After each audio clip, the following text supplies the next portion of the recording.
প্রিয় ভিউয়ার্স, শুভেচ্ছা এবং সালাম। আসসালামু আলাইকুম। আজকে আমি আসছি পাতাড়ি ইউনিয়নের তিলনি ঘাসপুর গ্রামে। এই গ্রামে এসেছে একটা বিশেষ কারণে। আমার পিছনে দেখতে পাচ্ছেন একটা রাস্তা। এই রাস্তাটা পুরোপুরি কাঁচা। এই রাস্তাটা ইলিমপুর হয়ে ভৈকুণ্ঠপুর হয়ে আশ্রন্দ বাজারে গিয়ে মিশেছে এবং এই রাস্তাটা ভীষণ কাঁচা এবং এখানে কোনো পরিচর্যা নেই বললেই চলে। এবং বর্ষাকাল আসলে এখানকার জনগণ ভীষণ দুর্ভোগে পড়ে আশ্রন্দ বাজারে যেতে অথবা পাতাড়ি ইউনিয়ন অঞ্চলে যেতে, তাদেরকে ভীষণ দুর্ভোগ পোহাতে হয়। তো প্রিয় ভিউয়ার্স, আমি আশা করব আপনারা যারা আমার এই ভিডিওটি দেখছেন সেই ভিডিওটি আপনারা শেয়ার করবেন, ভিডিওটি সাবস্ক্রাইব করবেন, পাশাপাশি মন্তব্য করবেন, এমন মন্তব্য করবেন যেন এই রাস্তাটি কর্তৃপক্ষ দৃষ্টি দিতে বাধ্য হয় এই রাস্তাটি সংস্কার করতে। এবং আমি এলাকাবাসীর সাথে আলোচনা করে জানতে পারলাম, কথোপকথন করে জানতে পারলাম যে এখানে বিগত বর্ষাকালে সম্মানিত চেয়ারম্যান সাহেব দুই টলি এই কি বলে এই খোয়া বালি এগুলো ফেলে দিয়ে গেছেন, তারপরে আর কোনো কাজ এখন পর্যন্ত হয়নি। তো আমি আশা করি এই ইউনিয়নের চেয়ারম্যানের দৃষ্টি আকর্ষণ করে বলবো, চেয়ারম্যান মহোদয়, আপনি যেখানে থাকুন না কেন, যে অবস্থায় থাকুন না কেন, আপনি এই যে রাস্তাটি দেখতে পাচ্ছেন, এই যে তিলনি ঘাসপুর গ্রামের যে রাস্তাটিকে বৈকুণ্ঠপুরের দিকে গেছে, এবং আরেকটি রাস্তা আমি আপনাদেরকে দেখাতে চাই। সে রাস্তাটি এইদিকে, এই রাস্তাটি আপনার ইউনিয়ন কাউন্সিল পর্যন্ত এই রাস্তাটা গেছে এবং কলমুডাঙ্গা পর্যন্ত এই রাস্তাটা গেছে। এই রাস্তাটা সম্ভবত জালসুকা হয়ে ইউনিয়ন কাউন্সিল পর্যন্ত, কলমুডাঙ্গা পর্যন্ত গেছে। এই রাস্তাতেও কোনো সংস্কার করা হয়নি। এই রাস্তাটি যদিও বা আমরা শুনছি বাংলাদেশ উন্নয়নের শিখরে অনেক অনেক উন্নয়ন হয়েছে বাংলাদেশে এবং সারা দেশ উন্নয়নের জোয়ারে ভাসছে, সেই মুহূর্তেই এই তিলনি ঘাসপুকুর গ্রামে আসে দেখতে পাবেন আপনি এখানে রাস্তা কাঁচা, এখানকার লোকজনের যাতায়াত ব্যবস্থা অত্যন্ত দুর্বল এবং ক্ষীণ নাজুক, এবং এখানকার জনগণ যখন বর্ষাকাল আসে তখন ভীষণ দুর্বিষহ জীবনযাপন করে। তো প্রিয় ভিউয়ার্স, আমার এই ভিডিওটি যদি আপনাদেরকে ভালো লাগে অবশ্যই আপনারা কমেন্ট করবেন এবং আমার এই চ্যানেলটি আপনারা সাবস্ক্রাইব করবেন। এবং আমি সামনে আরো অনেক রাস্তা আপনাদেরকে দেখাবো। এটা দিয়ে শুরু, সামনে কিছু হেডিংবোম রাস্তা আছে, যেটা হেডিংবোম বলা হয় আমাদের বাংলা ভাষায়, এবং বাঙালি ভাষায় আমরা গ্রাম্য ভাষায় যেটা বলি, কিন্তু হেয়ারিং রাস্তা বলা হয় ভদ্র ভাষায়। তো সামনে এসে হেয়ারিং রাস্তা, সেই হেয়ারিং রাস্তারও যে কত করুণ অবস্থা সেটি আমি আপনাদেরকে দেখাতে চাই। আমি আসছি আপনাদের সামনে, আমরা সামনে আরো এগিয়ে যাব এবং দেখবো যে সেই হেয়ারিং রাস্তার অবস্থা কি। প্রিয় ভিউয়ার্স, যে রাস্তা দিয়ে যাচ্ছি পুরোটাই কাঁচা রাস্তা এবং এখানে কোনো কাজ করাই হয়নি। চেয়ারম্যান, মেম্বার বা কোনো জনপ্রতিনিধি এখানে কোনো কাজ করেনি। বিগত কয়েক বছর যাবৎ এই রাস্তাটি খানাখন্দরে ভরে গেছে। আপনি যদি আসেন দেখতে পাবেন রাস্তার চারিদিকে খানা খন্দর, ছোট ছোট খাল, বড় বড় খাল দেখতেই পাচ্ছেন। আমি মোটরসাইকেল নিয়ে যাচ্ছি, আমি অনেক কষ্ট করে মোটরসাইকেল ড্রাইভ করছি। আমার পেছনে আর একজন বসে আছে, এক ছোটো ভাই, সে ভিডিও করছে। তো প্রিয় ভিউয়ার্স, বাংলাদেশ যখন উন্নয়নের জোয়ারে ভাসছে, অনেক উন্নয়নের কথা শুনছি, ভালো লাগছে।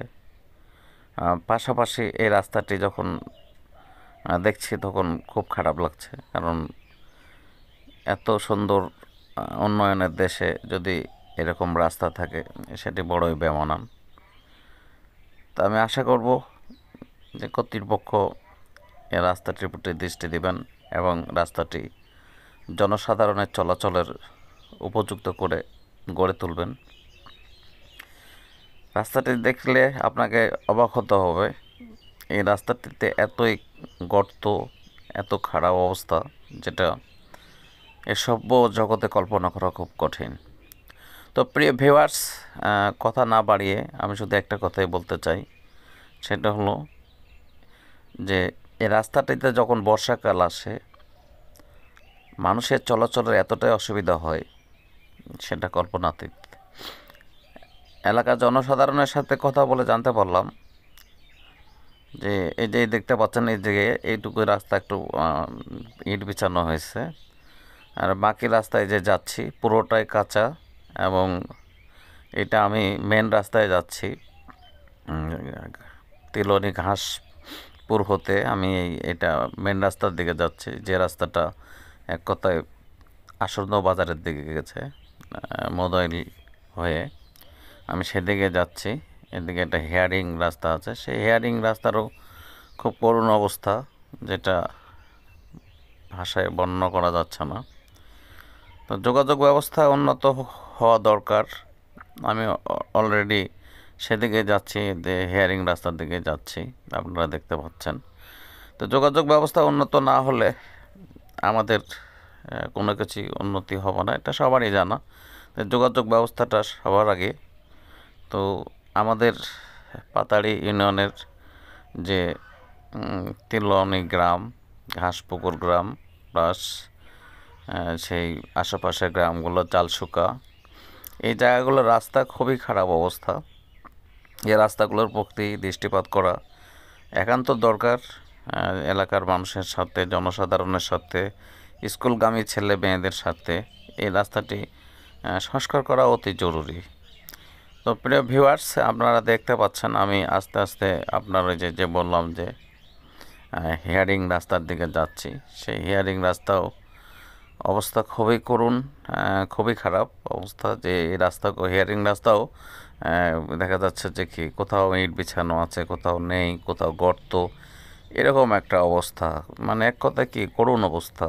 তো বাংলাদেশ অনেক সাইডে উন্নত হয়েছে, অনেক দিক দিয়ে আমরা উন্নতি লাভ করছি, আমাদের উন্নয়ন হয়েছে, কিন্তু যোগাযোগ ব্যবস্থারও উন্নয়ন হয়েছে, কিন্তু কিছু কিছু জায়গায় একদম উন্নয়নের ছোঁয়া পায়নি বললেই চলে। যেমন এই রাস্তাটি তার একটা জ্বলন্ত উদাহরণ আমি বলতেই পারি, কারণ সত্য কথা বলার মতো সৎসাহস আমার আছে। আমি সেই সৎসাহসের উপর ভর করেই বলতে চাই যে এই রাস্তাটিতে সংস্কার করা, এই রাস্তাটি সংস্কার করা একান্ত জরুরি। কারণ এই এলাকায় যে সব জনসাধারণ বাস করে, তাদের বর্ষাকালে শুধুমাত্র এই রাস্তাটির কারণে অনেক দুর্ভোগ পোহাতে হয়। তা আশা করি কর্তৃপক্ষ দৃষ্টিপাত দিবেন এদিকে এবং রাস্তাটি অতি সত্বর সংস্কারের ব্যবস্থা করবেন। দেখেন এই যে গর্ত, কত বড় গর্ত, এই গর্তটা কী অবস্থা দেখছেন। এই গর্তে যদি মানুষ পড়ে যায় তাহলে কী হবে, তার পা ভেঙে চৌচির হয়ে যাবে।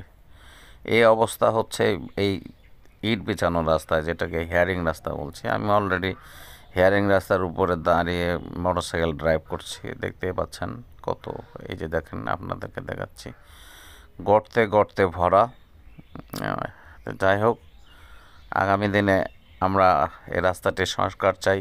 এই রাস্তাটি সংস্কার করবেন কর্তৃপক্ষের দৃষ্টি আকর্ষণ করছি। বিশেষ করে এই ওয়ার্ডে যে মেম্বার সাহেব রয়েছেন, মেম্বার সাহেবের দৃষ্টি আকর্ষণ করছি, পাশাপাশি চেয়ারম্যান মহোদয়ের দৃষ্টি আকর্ষণ করছি যে আপনি এই রাস্তা। তো প্রিয় ভিউয়ার্স, আপনারা দেখলেন এই যে হেয়ারিং রাস্তা, এই রাস্তাটা দেখালাম সম্পূর্ণটা আপনারা দেখতে পেলেন যে হেয়ারিং রাস্তাটার অবস্থাও খুব একটা ভালো নয়। হেয়ারিং রাস্তা নামেই কিন্তু কামে না, অনেক উঁচু নিচু খানাখন্দরে ভরে গেছে। তো এই রাস্তাটা সংস্কার করা অতি জরুরি। এই রাস্তাটি আপনার এই যে তিলনির দিকে গেছে, তিলনি হয়ে আপনার বৈকুণ্ঠপুর হয়ে কলমুনাগার দিকে গেছে এই রাস্তাটি। সেই রাস্তাটি আমি আপনাদেরকে দেখালাম এবং এই হেয়ারিং রাস্তাটিও দেখালাম। তো আমার এই ভিডিওটি কেমন লাগলো আপনারা অবশ্যই জানাবেন এবং আমার সাথে থাকবেন। আমি আশা করি আপনাদের আমি আগামীতে আরো ভালো কিছু উপহার দেবো, নতুন নতুন ভিডিও উপহার দেবো, নতুন নতুন কাজ উপহার দেবো, যা দ্বারা আমাদের সমাজের, আমাদের দেশের, আমাদের সকলের উপকার হবে এমন কাজ আমার এই চ্যানেলে করার চেষ্টা করব। আজ এই পর্যন্ত রাখছি। আপনারা সবাই সুন্দর থাকবেন, সুস্থ থাকবেন এবং ভালো থাকবেন। আসসালামু আলাইকুম।